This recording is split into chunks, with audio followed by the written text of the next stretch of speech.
نحمده ونصلي على رسوله الكريم اما بعد فقد قال الله تبارك وتعالى كما ورد في سورة آل عمران اعوذ بالله من الشیطان الرجیم بسم اللہ الرحمن الرحیم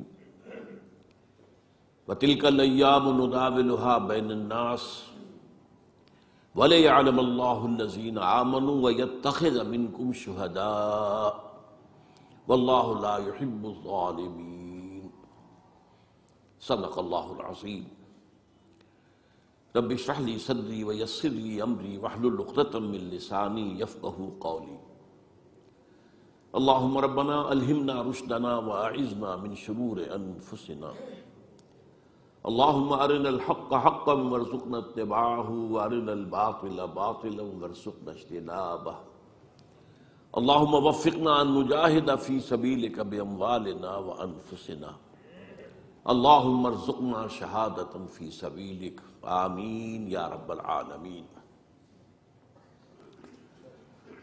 جمعہ 9 جنوری سے ہمارے ہاں ایک موضوع پر گفتگو شروع ہوئی ہے، اس لیے کہ ایک دن پہلے عاشورہ تھا، تو اس میں شہادت حسین رضی اللہ تعالی عنہ، اس کا ذکر جو ہے آپ کو معلوم ہے کہ 10 دن سے تواتر کے ساتھ ہمارے سارے ذرائع ابلاغ کے ذریعے ہو رہا تھا۔ تو میں نے سب سے پہلے یہ بات آپ کے سامنے رکھی کہ شہادت کا لفظ قرآن مجید میں مقتول فی سبیل اللہ کے لیے آیا ہی نہیں، سوائے ایک آیت کے جہاں امکان پیدا ہوتا ہے، وہاں بھی یقین کے ساتھ نہیں۔ قرآن کا فلسفہ شہادت کیا ہے؟ گواہی دینا، اللہ کی توحید کی گواہی، محمد کی رسالت کی گواہی، دے تو بھی محمد کی رسالت کی گواہی، جیسے اقبال نے کہا، قرآن کی حقانیت کی گواہی، اور یہ گواہی اپنے قول سے بھی، اپنے عمل سے بھی، اور انفرادی سطح پر بھی، اجتماعی سطح پر بھی، یہ 4 اس کی قول سے گواہی، عمل سے گواہی، آپ کا عمل ثبوت دے کہ آپ واقعی اللہ پر ایمان رکھتے ہیں، آپ واقعی محمد پر ایمان رکھتے ہیں، آپ واقعی قرآن پر ایمان رکھتے ہیں صلی اللہ علیہ وسلم۔ تو قولی گواہی، عملی گواہی، پھر انفرادی گواہی، اجتماعی گواہی، آپ کی سیرت و کردار گواہی دے رہی ہو کہ آپ محمد کے ماننے والے اور اللہ کے چاہنے والے ہیں، اور آپ کا نظام زندگی گواہی دے کہ آپ واقعتاً اللہ کے بھیجے ہوئے دین حق کے پیروکار ہیں۔ یہ ہے شہادت علی الناس، جس کے لیے انبیاء بھیجے گئے، جس کے لیے رسول بھیجے گئے، اور جو ختم نبوت کے بعد امت مسلمہ کی اجتماعی ذمہ داری قرار پائی۔ وَكَذَلِكَ جَعَلْنَاكُمْ أُمَّةً وَسَطًا لِتَكُونُوا شُهَدَاءَ عَلَى النَّاسِ وَيَكُونَ الرَّسُولُ عَلَيْكُمْ شَهِيدًا۔ ہم نے تمہیں امت وسط بنایا ہی اس لیے ہے تاکہ تم لوگوں پر گواہ بنو، وہی گواہی انفرادی، اجتماعی، قولی، عملی، اور ہمارے رسول صلی اللہ علیہ وسلم تم پر گواہ بن جائے۔ تو یہ ہے فلسفہ، اصل میں قرآن کا فلسفہ شہادت یہ ہے۔ ہوتا یہ ہے کہ ایک لفظ کسی اور معنی میں زیادہ مشہور ہو جائے تو اصل معنی جو ہے وہ پس منظر میں چلے جاتے ہیں، وہ ذہن سے نکل جاتے ہیں۔ شہادت کا یہ مفہوم سامنے ہے ہی نہیں، شہادت کا مفہوم مقتول فی سبیل اللہ، حال یہ ہے، یہ نوٹ کر لیجئے۔ قرآن مجید میں بھی ایک آیت جو میں نے آج پڑھی ہے آپ کے سامنے، ایک آیت سورہ آل عمران کی ہے، آیت نمبر 140، اس میں اس کا امکان ہے کہ اللہ کی راہ میں قتل ہونے والے کو شہید قرار دیا جائے، اور اس کی بات بھی واضح ہے، جس نے اپنی زندگی میں قولاً عملاً اللہ کی گواہی دی ہو، وہ اگر اسی کام کے لیے قتل ہو جائے تو گویا کہ اب اس کی گواہی مسلم ہو گئی، اب طے ہو گئی، اب اسے یہ خطاب مل سکتا ہے کہ یہ اللہ کا گواہ ہے۔ اس معنی میں یہ آیت جو ہے، آیت نمبر 140 ہے سورہ آل عمران کی، اور اس کا پس منظر کیا ہے؟ مسلمانوں کو عارضی شکست ہو گئی تھی غزوہ احد میں، چرکا لگا تھا، 70 صحابہ شہید ہو گئے تھے، تو لوگوں کے دل زخمی تھے صحابہ کرام کے۔ ظاہر بات ہے حوصلوں میں بھی پستی پیدا ہوتی ہے وقتی طور پر، بربنائے طبع بشری، اور انسان متاثر تو ہوتا۔ حضرت عمر نے تلوار پھینک دی تھی، جب یہ خبر اڑ گئی کہ حضور شہید ہو گئے تو تلوار پھینک کر بیٹھ گئے، اب کاہے کے لیے لڑنا؟ تو ایسی کیفیت عارضی طور پر ہو جاتی ہے۔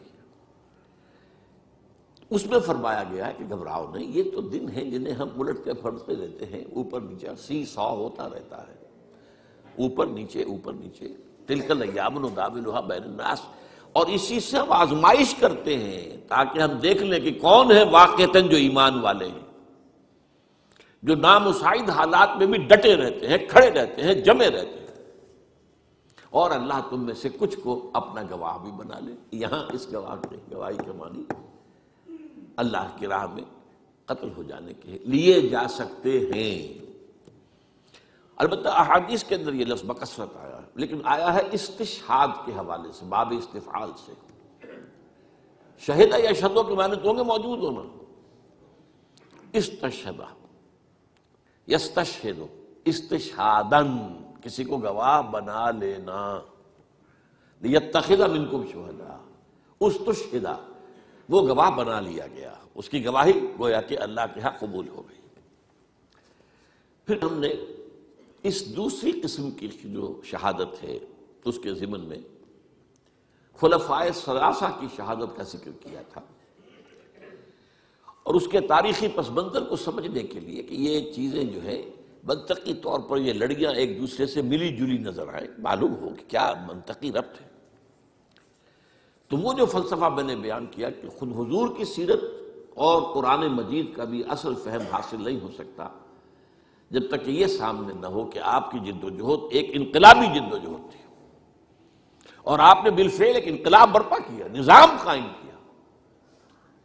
کہاں وہ قبائلی زندگی، کہاں مرکزی نظام کے تحت زندگی، وہ سارا کا سارا جو دین حق کا نظام ہے وہ نافذ، اللہ کی حاکمیت، پوری شریعت محمدی کا نفاذ، یہ کارنامہ ہے محمد رسول اللہ کا صلی اللہ علیہ وسلم۔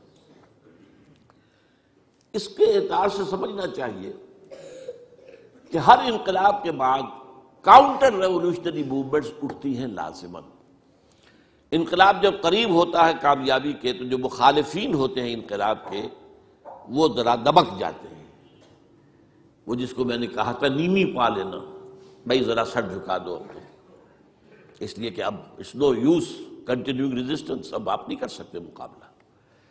یہ کیفیت شروع تو ہو گئی تھی فتح مکہ کے بعد سن 8 رمضان مبارک میں، پھر اگلے سال جب آیات آ گئی سورہ توبہ کی، اس کے بعد تو ظاہر بات ہے کہ آخری چیلنج دے دیا گیا، 4 مہینے کی مہلت ہے، یا ایمان لاؤ یا قتل کر دیے جاؤ گے، یا تیسرا آپشن جو ہے نتیجتاً نکلتا ہے کہ اس ملک کو چھوڑ کے دفع ہو جاؤ۔ تو اس کے بعد جو ہے یدخلون فی دین اللہ افواجا، آ کے فوج در فوج داخل ہو گئے۔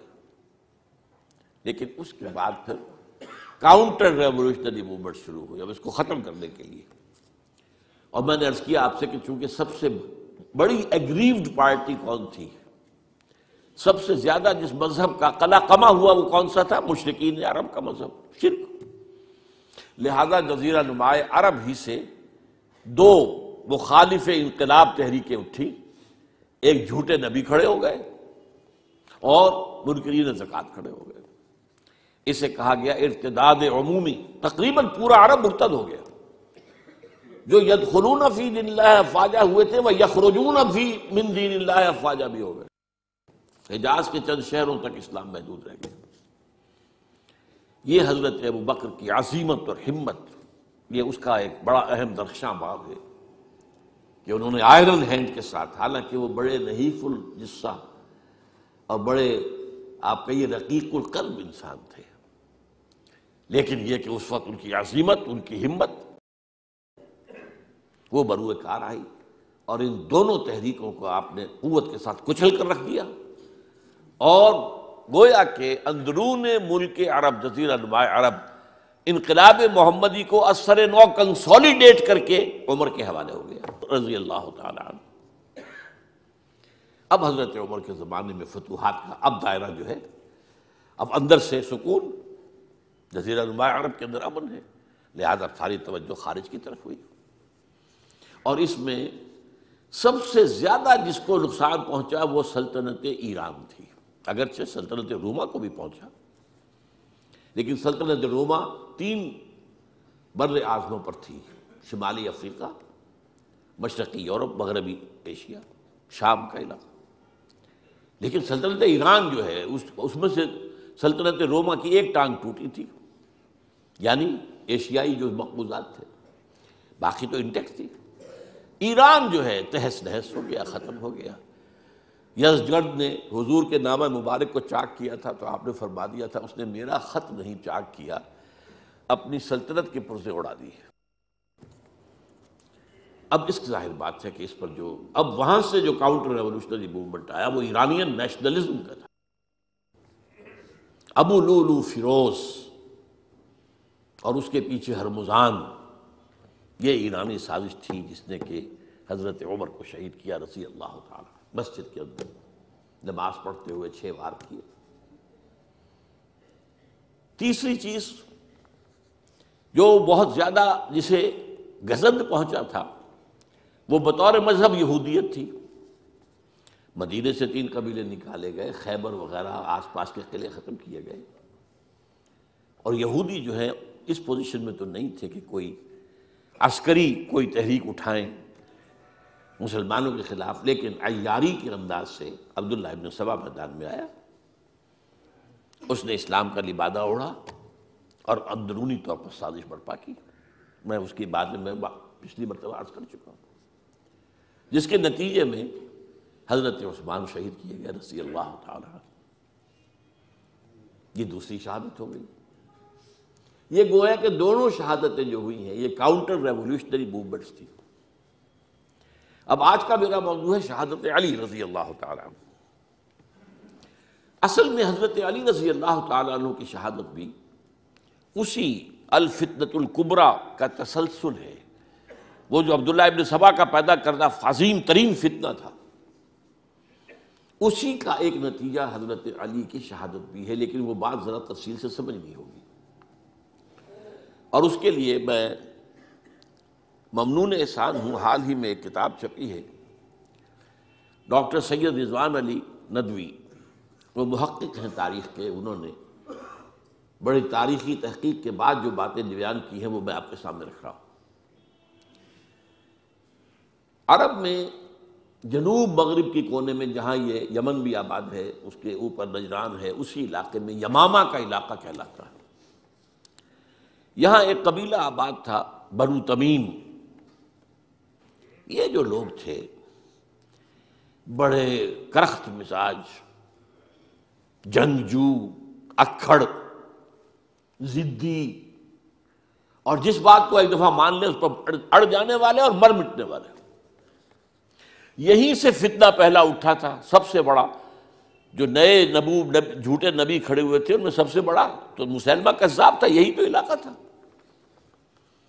اور اس کے خلاف اس فتنے کی سرکوبی میں کتنے صحابہ، 1200 صحابہ ایک جنگ کے اندر شہید ہوئے، جن میں 500 جو ہیں وہ حفاظ تھے رضی اللہ تعالیٰ عنہ اجمعین۔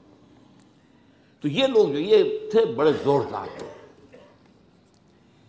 اس قبیلے کے بارے میں حضرت عمر رضی اللہ تعالیٰ عنہ نے ایک بڑی عجیب حکمت عملی اختیار کی۔ ان کو وہاں سے اکھاڑ کر اور ایران کی سرحدوں پر آباد کر دیا، اب جہاں پر جہاد ہو رہا تھا، تاکہ ان کے اندر جو یہ جنگجوئی ہے یہ اب اس مقصد کے لیے استعمال ہو، اب وہ دارالاسلام کی توسیع کے مقصد کے لیے استعمال ہو، اور وہ ہوئی۔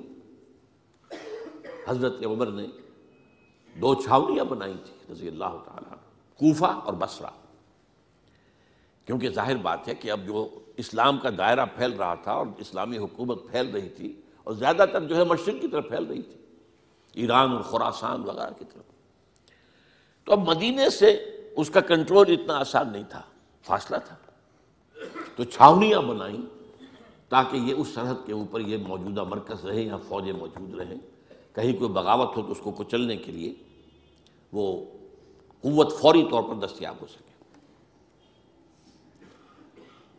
یہ لوگ ہیں کہ جو عبداللہ ابن سبا کی فتنے سے سب سے زیادہ متاثر ہوئے. ان کی مزاج میں وہ کجی تو تھی نا. حضرت عمر بھی ان کا جو ایک مضبوط کنٹرول تھا انہیں دبائے رکھا ہے، اور ان کا رخ جو ہے ایک دوسری طرف موڑ کر اس سے اسلام کو فائدہ پہنچایا. لیکن اس کے بعد جب فتنہ جو آیا یہ عبداللہ ابن سبا، تو سب سے بڑھ کر یہی لوگ اس کے ماننے والے، اور انہی میں سے وہ لوگ تھے جنہوں نے جانیں بھی دے دی ہیں، جنہیں حضرت علی نے زندہ جلایا ہے، اس لیے کہ وہ کہتے تھے کہ علی خدا ہے. اے علی تم خدا ہو، تم ہمیں آگ میں جلا رہے ہو، یہ تو تم ہمارا امتحان لے رہے ہو. وَلَنَبْلُوَنَّكُمْ بِشَيْءٍ مِّنَ الْخَوْفِ وَالْجُوعِ وَنَقْصٍ مِّنَ الْأَمْوَالِ وَالْأَنفُسِ وَالثَّمَرَاتِ. اب وہ اس آیت کو اپنے اوپر منطبق کر رہے ہیں. تو یہ جو کرخت لوگ تھے، انہوں نے در حقیقت جو ہے عبداللہ ابن سبا کے کردار میں سب سے بڑا رول پلے کیا، اور انہی کے ہاتھوں حضرت عثمان شہید ہوئے رضی اللہ تعالی. اور اس کے بعد انہوں نے حضرت علی رضی اللہ تعالیٰ عنہ کو اپنے گھیرے میں لے لیا، کیونکہ انہی کی کثیر تعداد موجود تھی مدینے میں جب حضرت عثمان شہید ہوئے. اس کے بعد اب ظاہر بات ہے کہ کوئی نہ کوئی تو خلیفہ ہونا چاہیے تھا. حضرت طلحہ سے کہا گیا، انہوں نے معذرت کر لی. حضرت زبیر سے کہا گیا، انہوں نے معذرت کر لی.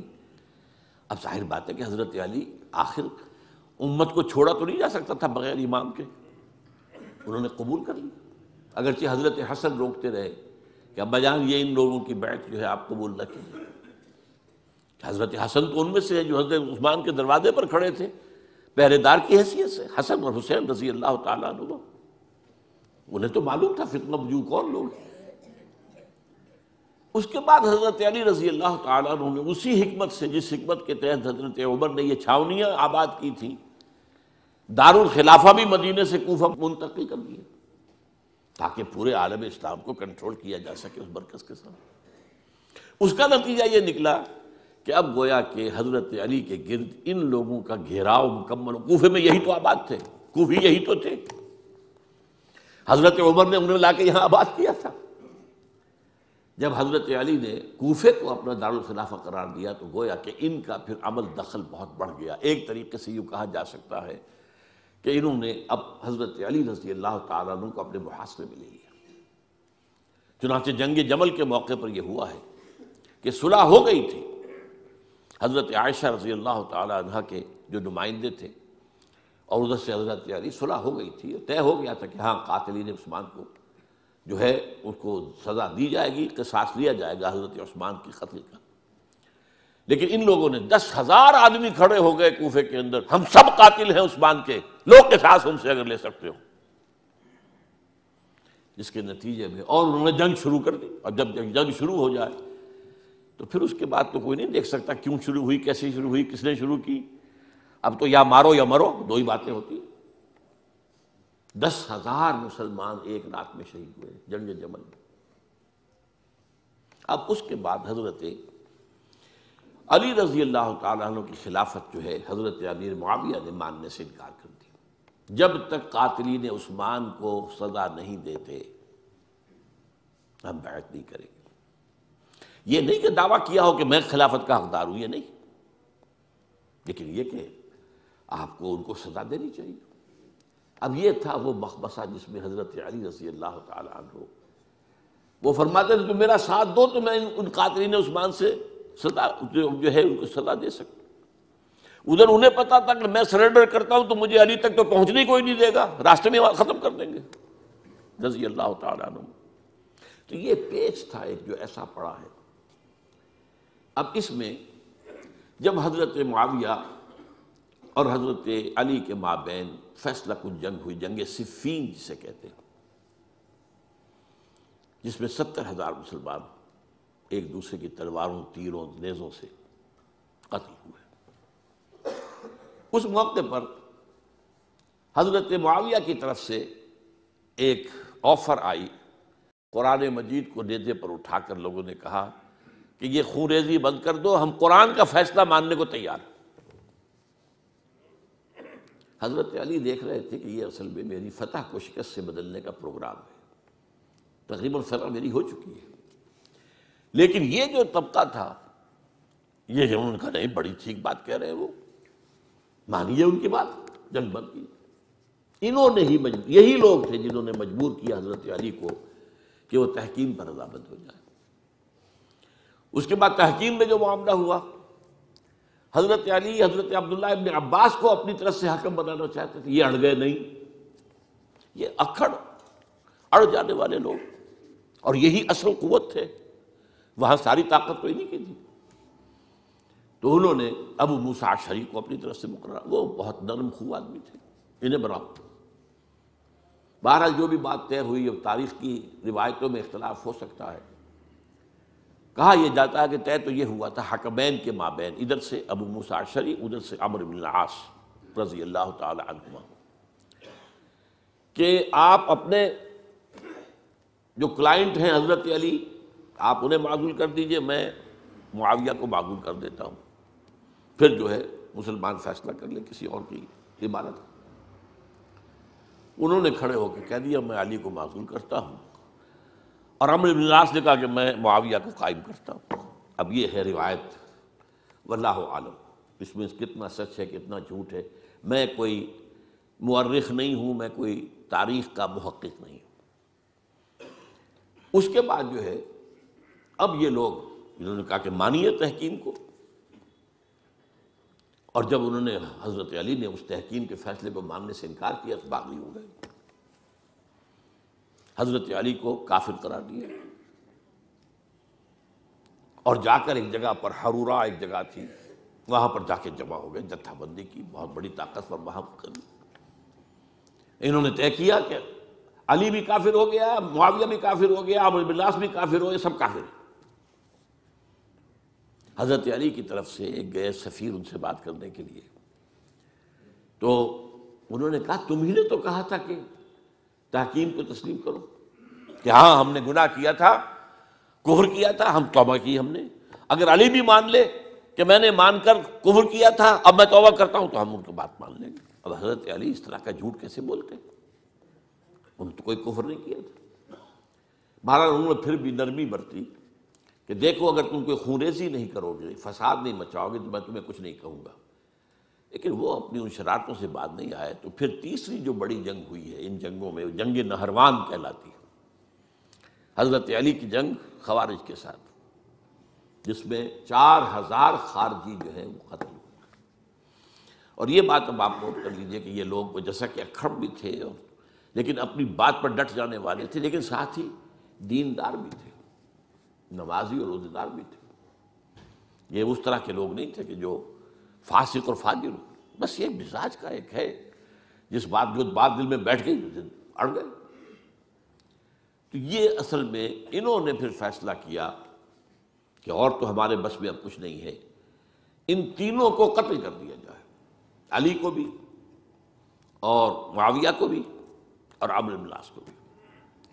تو ایک جگہ ان کی سازش ہوئی، 3 آدمی معین ہو گئے، ایک ہی وقت کا طے فیصلہ ہو گیا، فلاں تاریخ کو فجر کے وقت تم جاؤ، وہ تم کوفے کی جامع مسجد میں، جب علی نماز جماعت کرا رہے ہو خنجر مارو انہیں۔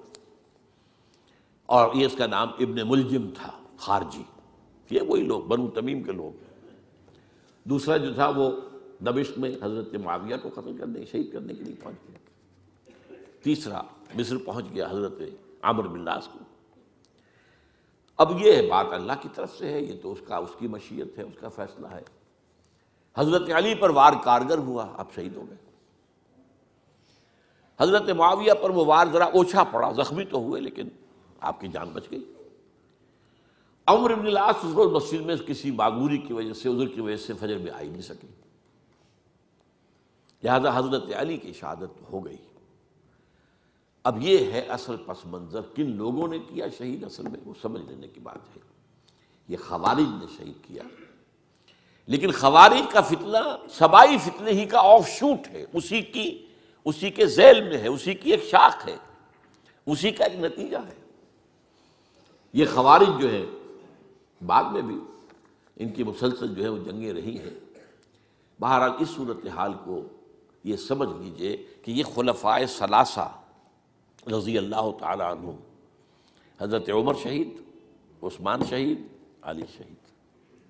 عجیب بات ہے کہ تینوں کا نام عین سے شروع ہوتا ہے، عمر عین سے، عثمان عین سے، علی عین سے، تینوں شہید ہوئے ہیں۔ لیکن یہ کہ یہ ہے تاریخی پس منظر۔ اب اس کے بعد میں صرف آپ کو چند اشارے دوں گا، میں نہیں چاہتا کہ اس سے آگے کوئی تفصیل سے گفتگو ہو۔ حضرت علی کی شہادت کے بعد لوگوں نے، جبکہ ابھی حضرت علی زخمی تھے، انتقال نہیں ہوا تھا، آپ سے پوچھا کہ ہم حسن کے ہاتھ پر بیعت کر لیں رضی اللہ تعالیٰ۔ آپ نے فرمایا نہ میں تمہیں اس کا حکم دیتا ہوں اور نہ روکتا ہوں، یہ تمہارا معاملہ ہے، امر المسلمین ہے، مسلمان فیصلہ کر لیں جس کو چاہیں۔ چنانچہ حضرت حسن رضی اللہ تعالیٰ عنہ کے ہاتھ پر بیعت ہو گئی۔ اب معاملہ ٹھہرا حضرت حسن اور حضرت معاویہ کے مابین۔ 6 ماہ خلافت رہی ہے حضرت حسن کی رضی اللہ تعالیٰ، اور میں انہیں 5واں خلیفہ راشد مانتا ہوں۔ ابو بکر، عمر، عثمان، علی، حسن، انہوں نے کوئی اپنی قوت سے خلافت حاصل نہیں کی تھی، بلکہ مسلمانوں نے انہیں خلیفہ بنایا تھا۔ لیکن یہ اس قدر صلح جو انسان تھے، بہت نرم طبیعت کے انسان، جب انہوں نے دیکھا کہ یہ تو پھر خوریزی کا معاملہ ہو رہا ہے۔ ابھی معاویہ کے پاس 40,000 کا لشکر تھا، ان کے پاس بھی بڑا لشکر موجود تھا، بلکہ 40,000 ان کے پاس تھا، حضرت معاویہ کے پاس اس سے بڑا تھا۔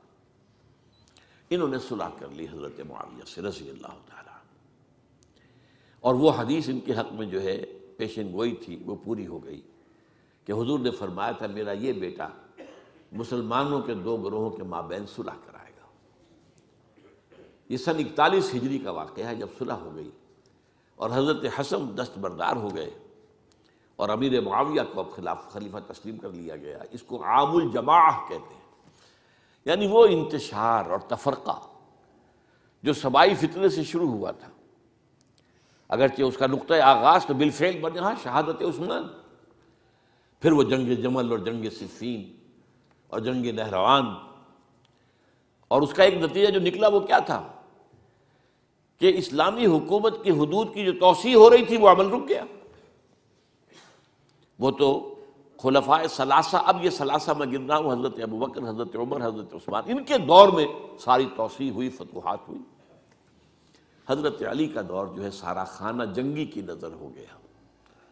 وہ خلیفہ راشد ہیں، اس میں کوئی شک نہیں ہے، بہت عظیم شخصیت ہے، ہمارے نزدیک صحابہ کرام میں سوائے 3 کے سب سے بڑھ کر ہے، سب سے افضل ہیں۔ ہاں ابو بکر، عمر، عثمان ان سے افضل ہیں ہمارے نزدیک۔ خلافت جو ہے خلفاء کے مابین ترتیب فضیلت جو ہے وہ ترتیب خلافت کے مطابق اہل سنت کے نزدیک، لیکن باقی ہزاروں صحابہ میں تو سب سے اونچے ہیں۔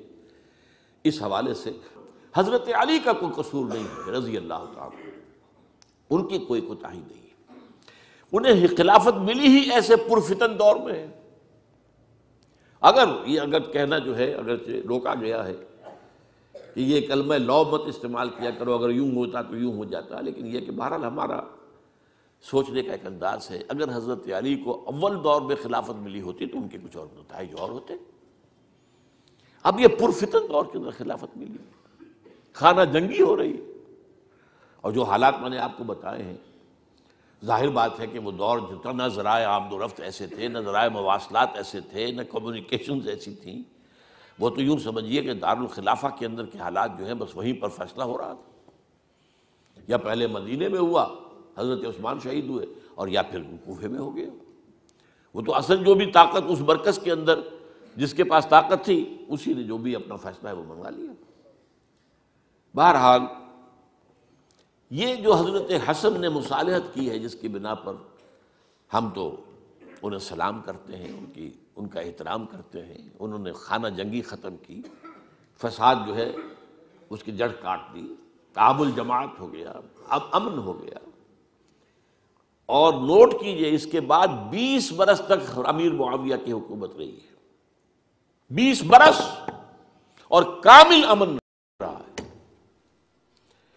اس میں یہ بھی ہے کہ ان کے تدبر کو بھی دخل حاصل تھا، یہ بھی ہے کہ انہوں نے کچھ طاقت کا استعمال بھی کیا، یہ بھی ہے کہ انہوں نے دل جوئیاں بھی کی لوگوں کی، لوگوں کو جس کو ہم کہتے ہیں مؤلفۃ القلوب، جو زکوٰۃ کے مسائل میں شامل ہے، کچھ لوگوں کی کوشش کے شر سے اس کو روکنے کے لیے ان کو جو ہے کچھ زکوٰۃ میں سے پیسہ دیا جائے وغیرہ وغیرہ، مؤلفۃ القلوب، تالیف قلب کے لیے۔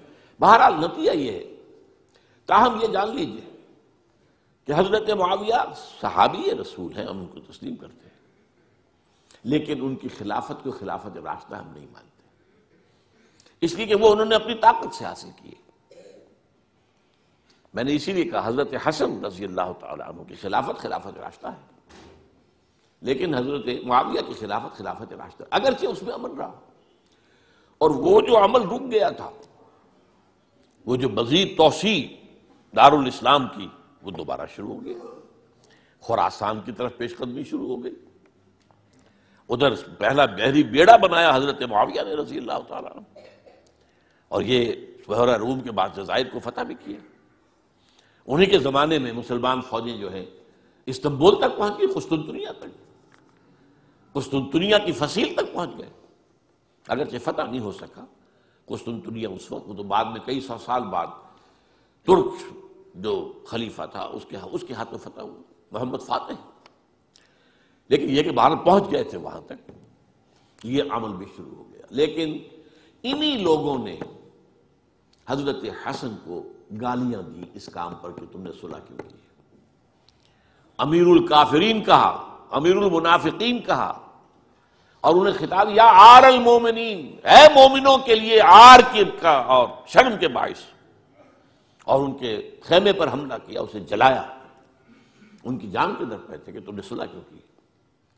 یہ اکھڑ لوگ، یہ لوگ، اس کے بعد اب میں صرف اشارہ کر رہا ہوں، یہی لوگ تھے اصل میں جو 20 برس کے بعد پھر جو حادثہ سانحہ کربلا ہوا ہے اس کا مین کردار یہ تھے۔ صرف چند جملے اس وقت کہوں گا، سانحہ کربلا پر میرا کتاب جو موجود ہے وہ آپ پڑھیے۔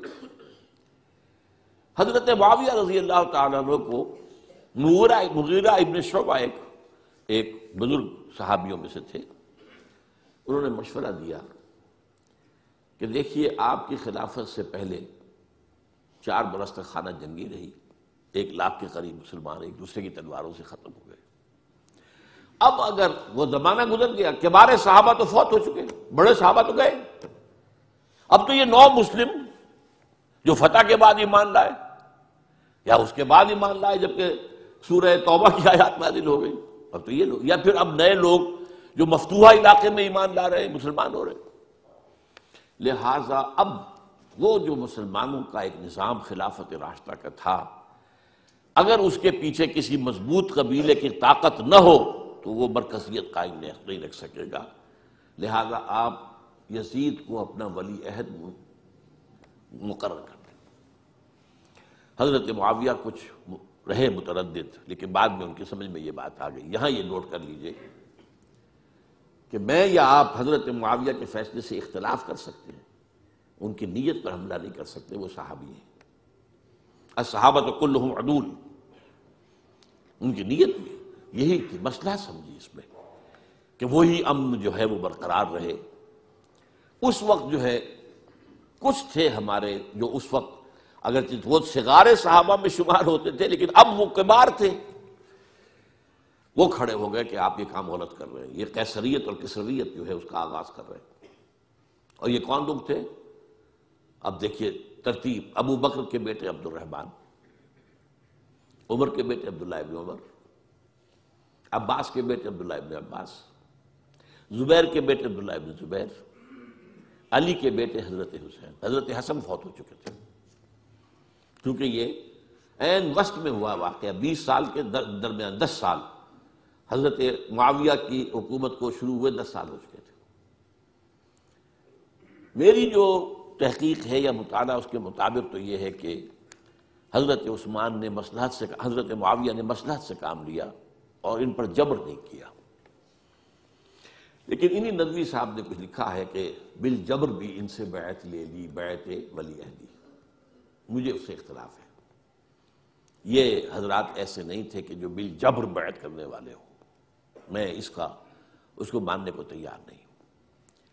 بہرحال یہ حضرت، میرے نزدیک حضرت معاویہ نے جبر نہیں کیا، زبردستی نہیں کی، لیکن جب حضرت معاویہ کا انتقال ہو گیا، اب جو ہے معاملہ یہ پیدا ہو گیا کہ اب بیعت کریں نہ کریں تو پھر جو ہے باغی شمار ہوگا۔ عبد الرحمن ابن ابو بکر رضی اللہ تعالی عنہما وہ فوت ہو چکے تھے، اب 4 رہ گئے تھے، عبداللہ ابن عمر، عبداللہ ابن عباس، یہ دونوں تھے جو عمر میں بڑے تھے، عبداللہ ابن زبیر اور حسین ابن علی رضی اللہ تعالی عنہ۔ ان چاروں نے کہا کہ کام غلط ہوا ہے یہ، لیکن اس کے بعد ایک تفریق ہو گئی۔ یہ جو دونوں بزرگ تر تھے، حضرت عبداللہ ابن عمر، عبداللہ ابن عباس، ان دونوں نے کہا کام تو غلط ہے لیکن ایسا نہیں ہے جس کی بنا پر خونریزی کرائی جائے، مسلمانوں کا خون بہے، بغاوت کی جائے، ایسا نہیں۔ مطلب یہ کہ اس کے اندر مصلحت کا تقاضا یہ ہے کہ اس وقت جو ہے اس کو تسلیم کر دیا جائے۔ لیکن یہ جو نوجوان کے اندر، نوجوان نہیں کہ وہ جوان تھے ماشاءاللہ، لیکن یہ کہ جوش زیادہ تھا، یہ اڑ گئے کہ نہیں ہم اس غلطی کو اب نہیں چلنے دیں گے۔ حضرت عبداللہ ابن زبیر اور حسین ابن علی رضی اللہ تعالیٰ عنہ۔ اب دیکھیے اصل فیصلہ کن بات کیا ہوئی، ان دونوں حضرات میں ایک اختلاف ہو گیا۔ حضرت عبداللہ ابن زبیر کا کہنا یہ تھا کہ یہیں مقیم رہیے مکے میں، اور یہیں سے جو ریزسٹنس موومنٹ ہے وہ شروع کی جائے بنو امیہ کی حکومت کے خلاف۔ ادھر سے کوفیوں کے خطوط چلے آ رہے تھے حضرت حسین کو رضی اللہ تعالیٰ عنہ، آپ آئیے ہم آپ سے بیعت کریں گے۔ حضرت حسین نے اپنے بھائی، چچا داد بھائی مسلم بن عقیل کو بھیجا، ان کے ہاتھ پر 10-12 ہزار کوفیوں نے بیعت کر لی حضرت حسین کے لیے، اور ان کے خطوط کے جو ہے وہ تو پورے کے پورے تھیلے تھے حضرت حسین کے پاس۔ اس سے پھر حضرت حسین نے سفر کیا۔ ادھر یہ ہوا کہ یزید کی طرف سے عبید اللہ ابن زیاد جو ہے گورنر بن کر آیا، اس نے جو تشدد کیا کوفیوں پر، سب نے بیعت توڑ دی، اور حضرت مسلم بن عقیل جو ہے ان کو شہید کر دیا۔ یہ خبر پہنچی ہے حضرت حسین کو، آپ ابھی درمیان میں تھے سفر کے، آپ نے مناسب سمجھا کہ میں واپس لوٹ جاؤں، لیکن حضرت مسلم بن عقیل کے بیٹے کھڑے ہو گئے کہ اب ہم قصاص لیے، ہمارا باپ شہید کیا گیا، قصاص لیے بغیر تو نہیں جائیں گے۔ اب یہ مروت کے خلاف تھا حضرت حسین کی کہ وہ ان کو چھوڑ دیتے۔ یہ وجہ ہے کہ وہ حادثہ پیش آیا، اور اس میں بھی اصل وجہ میں بتاتا ہوں، وقت جو ہے ختم ہو گیا ہے۔ وہ یہ ہے کہ حضرت حسین نے جب وہ لشکر تھا کوفیوں کا، کوفی تو آئے تھے نا، وہی کوفی جنہوں نے بیعت کی تھی، وہی بیعت توڑنے والے تھے، وہی لشکر میں آئے تھے حضرت حسین کے خلاف۔ حضرت حسین نے وہاں عین میدان جنگ میں اعلان کیا، دیکھو فلاں ابن فلاں، یہ تمہارا خط ہے کہ نہیں، تم نے مجھے بلایا، دیکھو فلاں ابن فلاں، تم نے مجھے دعوت دی تھی کہ نہیں، یہ دیکھو میرے پاس تمہارے خطوط جو ہیں تھیلے بھرے ہوئے موجود ہیں۔ اب انہیں اندیشہ یہ ہوا کہ اگر حضرت حسین کو کسی طرح بھی یزید تک پہنچ جانے دیا گیا تو ہمارا جو ہے بانڈا پھوٹ جائے گا، پھر ہماری خیر نہیں۔ ورنہ حضرت حسین نے کہا تھا دیکھو یا مجھے واپس جانے دو، یا مجھے سرحدوں کی طرف جانے دو، میں کفار کے ساتھ جہاد کرتے ہوئے اپنی زندگی صرف کر دوں گا، یا مجھے یزید کے پاس جانے دو، میں اس کے ساتھ اپنا معاملہ کر لوں۔ انہوں نے کہا کہ اگر یزید تک ان کی رسائی ہو گئی تو پھر ہماری خیر نہیں۔ تو انہوں نے نہ صرف یہ کہ شہید کیا، وہی کوفی، وہی بنو تمیم کے لوگ، وہی اکھڑ، انہوں نے نہ صرف یہ کہ شہید کیا بلکہ پھر خیموں کو آگ لگائی۔ کیوں لگائی؟ تاکہ وہ جو ڈاکومنٹری پروف تھا ان کے خلاف وہ ختم ہو جائے، ورنہ آگ لگانے کی کیا ضرورت تھی؟ انہوں نے اور تو کوئی نہیں کیا، یعنی وہ کام تو نہیں کیا کہ جو کسی مفتوح کے ساتھ کیا جاتا ہے۔ حضرت حسین کے بیٹے بیمار تھے، حضرت علی بن حسین زین العابدین رحمۃ اللہ علیہ، انہیں شہید تو نہیں کیا۔ جو خواتین تھیں جو ان کی کوئی بے حرمتی نہیں کی۔ یہ نہیں کہا کہ اب یہ تو جیسے کہ خوارج کہتے تھے کہ جو مسلمان کافر ہو گئے ہیں، مسلمان ہیں، ان کے نزدیک کافر ہیں، ان کی بیویاں بھی حلال ہیں ہم پر، وہ تو کنیزیں ہیں، پھر حاصلہ یہ تو نہیں کیا۔ خیمے جلائے اس لیے ہے کہ وہ جو ثبوت تھا ان کے خلاف وہ ختم ہو جائے۔ یہ حادثہ فاجعہ بھی در حقیقت اسی سلسلہ سبائیہ، وہ فتنہ جو ہے اسی کا اس کی ایک کڑی ہے۔